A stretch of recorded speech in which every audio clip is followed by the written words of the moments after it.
Now, Dr. Tiff, thoughts on the choices and the lists and the process, please. Well, I think it's natural to kind of have some standards, have some non-negotiables that she has that say, hey, this is what I'm looking for. But what tends to happen in relationships, and what I tend to think is happening here, is that it is quite possible to be so dependent on your list that you miss a lot of the signs that are coming at you. And this is an opportunity for her to do some self-work, to fix those things so that when Mr. Right comes along, she's absolutely ready for him. I think we all walk into a relationship feeling like, okay, this is what I want, but we don't necessarily always consider that, hey, this is what I need in this moment. And so that's what I would challenge Theresa to do, is really think about what her needs are versus what her wants are. And is a typical pitfall, Dr. Tiff, to say, like, these are the things that I want, and you mentioned something that really stuck out to me, is that you can miss signs. Can you elaborate on that a little bit? Because I really love that. Right. It is not wrong to want what you want. And one of Theresa's points was, I want someone who is financially responsible. Absolutely nothing wrong with that. But when we look at that, let's think about the why. Why do you want someone who is financially responsible? I would suspect, I might guess, you want someone who's financially responsible because someone has really taken advantage of you financially in the past. So what you really are looking for is not someone who's financially responsible, but someone who has integrity. So let's push financially responsible to the side and say, I want a person with integrity. Absolutely. Yeah, you're dead on. Dr. Tiff, can you speak to finding balance in a relationship and the importance of that? Absolutely. So some folks feel like that when we say balance, it's like lowering your standards. I want what I want. I should always want that. And there shouldn't be a problem with that. I don't really see it as lowering your standards. I think we all have standards, but we're all very much layered, right?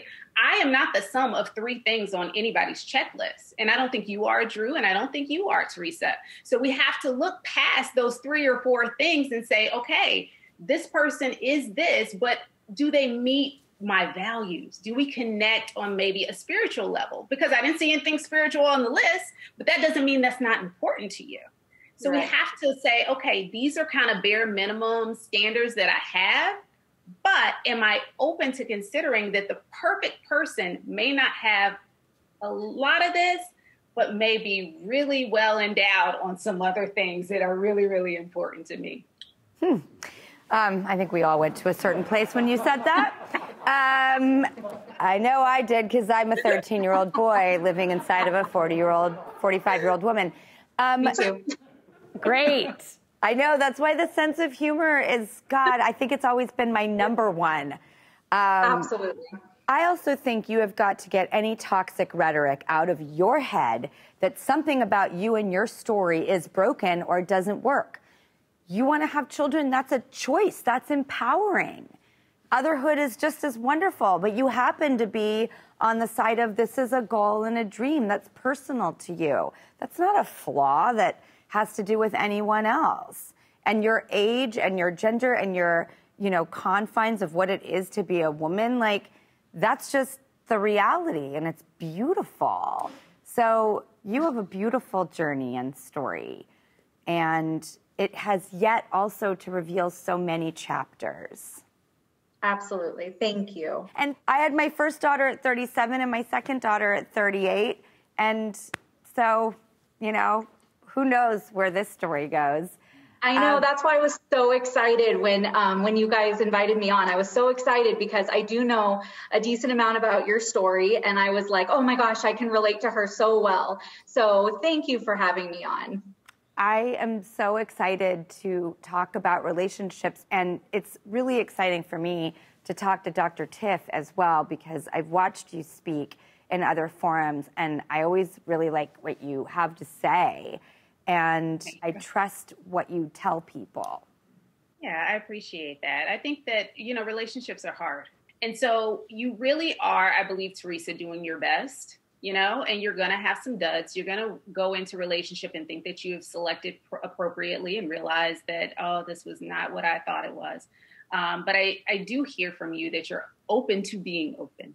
and you're open to exploring things that aren't necessarily on your list, but also may be exactly what you need at this time in your life. Absolutely. Right. And this is your life. So, Therese, thank you for coming and being with us. I'd love to check in and see how things are going, if you don't mind. Absolutely. I would love that. Excellent. And Dr. Tiff, thank you for coming on with all of your wisdom and expertise. Of course. Anytime, sure. All right. For more of Dr. Tiff's dating tips, by the way, please come to our website at thedrewbarrymoreshow.com, and they'll be there.